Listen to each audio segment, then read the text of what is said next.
Olá, turma, tudo bem com vocês? Aqui é a professora Raine e a nossa aula de hoje será bem diferente. Hoje nós vamos fazer uma revisão dos conteúdos de história que foram trabalhados, porque a semana que vem, no dia 22, na quarta-feira, nós temos um novo encontro marcado para fazer a nossa prova de história. Então, estudem, porque a prova vai estar fácil, mas se vocês não estudarem, a prova vai se tornar difícil. E quais conteúdos que nós vamos trabalhar na nossa prova? Nós vamos trabalhar com a semana 23, 24 e 25. Eu coloquei as semanas para vocês conseguirem encontrar melhor os conteúdos na plataforma. E eu dividi da seguinte forma: a semana 23, que são as revoltas do período regencial. Depois, na semana 24, nós vamos estudar política no segundo reinado. E na semana 25, o segundo império e a modernização econômica. Lembrando, turma, não vou cobrar de vocês datas específicas. Eu quero que vocês entendam o contexto, os acontecimentos, os desfechos. Eu quero que vocês lembrem disso. Lembrem também que o período regencial é um período onde acontecem várias revoltas e conflitos. Muitos desses conflitos são entre as elites locais, pelo poder, pela autonomia. Então, é isso que eu quero que vocês entendam sobre o período regencial, que foi um período de intensos conflitos, que é o período ali que vai da abdicação de Dom Pedro, em 1631, até a maioridade, né, o golpe da maioridade de Dom Pedro II, em 1840, tá bom? E dentro desse período regencial, nós vamos ter vários conflitos. Vamos ter a Guerra dos Farrapos, as revoltas dos malês, a Sabinada, a Balaiada e um conflito que não vai ser cobrado, mas eu coloquei aqui no quadro, que foi a cabanagem. Vamos começar pela Guerra dos Farrapos. Aconteceu aonde? No Rio Grande. Por que aconteceu a revolta? Os estancieiros, os produtores da charque e de couro, que era o principal produto vendido pelaquela província ao mercado nacional, para o produtor, eles questionavam o governo pela cobrança de altos impostos e falavam que os produtos da Argentina e do Uruguai eram muito mais competitivos que os brasileiros. Eles também queriam maior autonomia da província, uma vez que eles não queriam o governador que foi nomeado pelo governo central. Foi uma revolta dirigida pelas elites da sociedade do Rio Grande e teve um desfecho de negociação entre o governo central e os farroupilhas, os farrapos, e o nome farrapos também, lembrando, era uma forma pejorativa, né, de falar que eles vestiam farrapos, mas farrapos coisa nenhuma, né, eles eram elite do Rio Grande do Sul, e o desfecho, voltando, continuando do raciocínio, o desfecho foi que os farroupilhas conseguiram negociar com o governo central e dar fim a conflitos. Conseguiram vários pontos, né? Diminuição dos impostos, maior autonomia e perdão a aqueles que se envolveram no conflito com o governo central. E a revolta dos malês aconteceu em 1835, na Bahia. E qual foi o grupo social participante? Participação de escravos, sobretudo aqueles escravos que veio, né, para o Brasil recentemente, que eram islamizados. Libertos também participaram escravos de outras religiões. E eles lutavam pelo quê? O fim da exploração e a libertação desses escravizados. Como era uma revolta liderada pelos escravos, claro que o governo central não permitiu de forma alguma, debandou totalmente esse movimento, né, reprimiu totalmente e mandou muitos dos líderes dessa revolta de volta para os seus locais de origem no continente africano.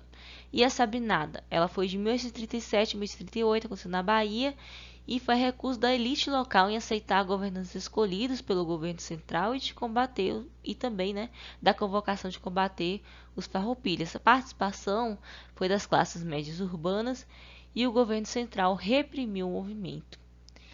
A balaiada aconteceu no Maranhão e no Piauí, e eles desejavam maior autonomia da província e contestação dos altos impostos que eram cobrados também, o mesmo motivo dos farrapos. E o Maranhão tinha um agravante, né? Se passar por uma crise econômica, o principal produto de exportação, o algodão, estava passando por uma baixa de preço no mercado internacional.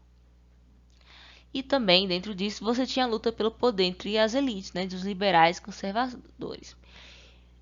Os grupos sociais participantes, além da briga pelo poder das elites, né, que eram os liberais e os conservadores, os partidos, nós temos uma forte participação popular de grupos diversos, homens livres, quilombolas e indígenas, e o governo reprimiu fortemente esse movimento com a execução dos líderes que foram mortos sem nenhum julgamento. E por último, o Grão-Pará, no Grão-Pará nós temos a cabanagem, e esse movimento eu não vou cobrar, mas ele está aqui no quadro para vocês.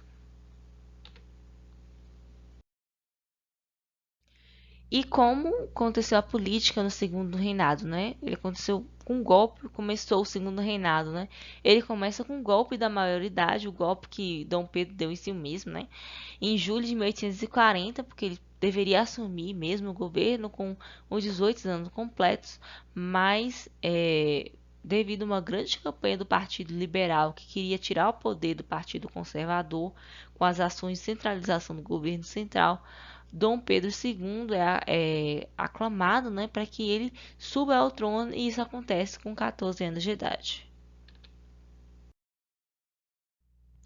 E dentro dessa organização política do Império, nós temos dois partidos, o Partido Liberal e o Conservador, que tem mais semelhanças do que diferenças. As diferenças é que o Partido Liberal desejava maior autonomia administrativa para as províncias. Pense nas províncias como os estados, hoje, os estados nacionais. É como se o Partido Liberal quisesse que a Bahia, por exemplo, tivesse maior autonomia para decidir quem era o seu governador, como ia ser a cobrança dos impostos, como ia acontecer a administração. É nessa linha de raciocínio. O Partido Conservador, ele queria que acontecesse a maior centralização administrativa no governo, que todas as decisões viessem do governo, que o governador da província fosse escolhido pelo governo, tudo passasse pela mão dos governos. Tirando essas diferenças, eles eram iguaizinhos. Eles eram corruptos e utilizavam da violência. E um dos episódios mais marcantes foi a eleição do cacete, que quando os liberais utilizaram, né, de capangas armados e roubos de urnas para conseguir chegar ao poder. E aí precisou da intervenção de Dom Pedro II. Eles também, para eles, a ordem pré-estabelecida estava tudo bem, não tinha nenhum problema, a escravidão, a monarquia estava tudo ok. E eles governavam unicamente visando o seu interesse. Nessa imagem aqui, nós temos dois personagens e um balanço, e aí temos a coroa. Então, tanto faz, pode ver que eles são iguais, tanto faz subir quanto descer. São farinha do mesmo saco, o partido conservador e liberal tem a besta do imperador, mas na verdade é tudo a mesma coisa, é tudo igual. Nesse período também a gente vai ter a Revolução Paraíba, depois no Segundo Império, né? E essa revolução ocorreu em Pernambuco e foi um conflito entre as elites locais pelo poder entre as elites do Partido Liberal e Conservador. E o início desse conflito, isso chama Praeira por causa do partido, jornal que funcionava na Rua da Praia, em Pernambuco, porque o Partido Conservador, quando assumiu o poder da, de Recife, ele demitiu todos os funcionários e a grande maioria deles era do Partido Liberal. Então, a partir desse momento, começa o conflito da Revolução Praeira, no qual o governo central vai ser o grande vitorioso.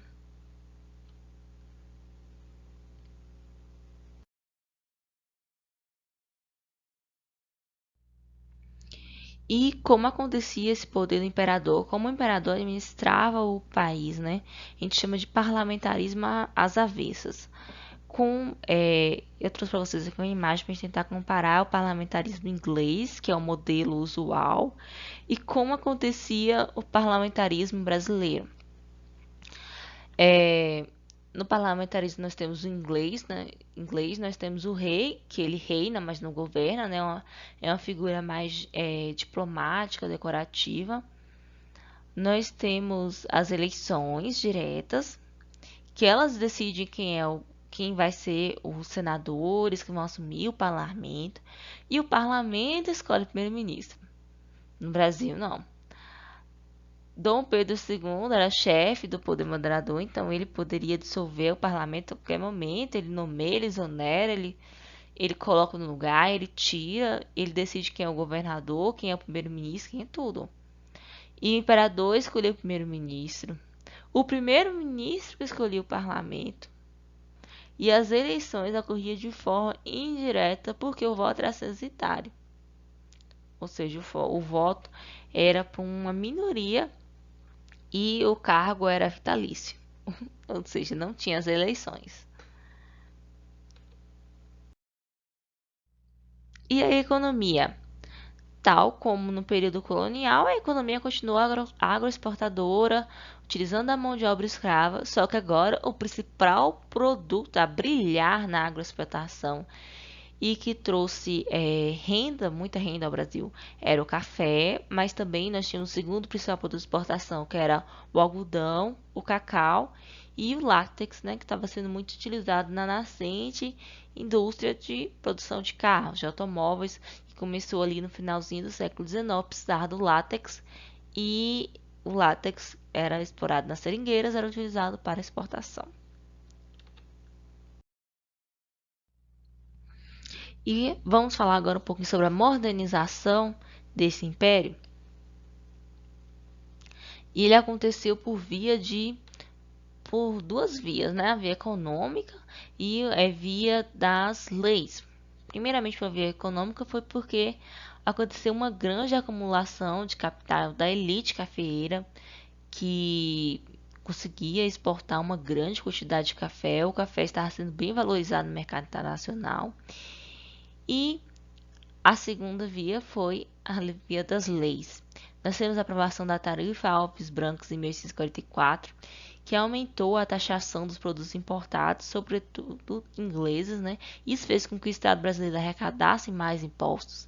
E nós também temos a Lei Eusébio de Queiroz, que foi a proibição definitiva do tráfico de escravos no Brasil e teve muita influência da Inglaterra, porque a Inglaterra aprovou pelo parlamento inglês a Lei Bill Warden em 1827, que todo o navio que fosse encontrado traficando, né, fazendo tráfico de escravizados, seria afundado e o traficante e sua tripulação, a tripulação que eu falo, os trabalhadores livres, não os escravos, viu, gente? Os escravos eram afundados junto com o navio. Eles eram responsabilizados judicialmente pelo tráfico transatlântico. E o Brasil demorou muito, né, para proibir definitivamente com a Lei Eusébio de Queiroz. E isso aconteceu somente com a forte influência da Inglaterra, com a Lei Bioab. E foi porque a Inglaterra era boazinha? Não, jamais, né? Nada é por acaso. A Inglaterra fez isso porque ela queria mercados escravizados. Não compram. Escravizados era um produto caro, então em vez de gastar comprando com os escravizados, gastava comprando produtos ingleses e seria muito mais lucrativo para a Inglaterra. Então a gente tem um acúmulo, né, de maior capital, porque esse dinheiro que seria utilizado para a compra dos escravos, ele é refinanciado dentro do Brasil e você começa uma industrialização pequena, mas ela começa, sobretudo sobre a liderança do Barão de Mauá. nós também vamos ter as construções dessas ferrovias, né, para escoação dessa produção de café e também porque agora temos mais capital, né, para investir em tecnologia e acontece muitas construções de ferrovias interligando o interior ao litoral para escoar essa produção cafeeira e assim e com isso também a gente conseguiu uma maior coesão, né, do país. O país conseguiu se interligar melhor, diminuir as distâncias, aproximar mais o país. Junto com a aprovação da Lei de Eusébio de Queiroz, a gente também teve a Lei de Terras. E o que era isso, essa Lei de Terras? Ela estipulava que você somente seria dono da terra se você pudesse comprá-la, ter um determinado valor para comprá-la, e também que você tivesse um documento. Ou seja, você não poderia ter a posse da terra, ela não seria sua se você não tivesse documento e se você não pudesse comprá-la.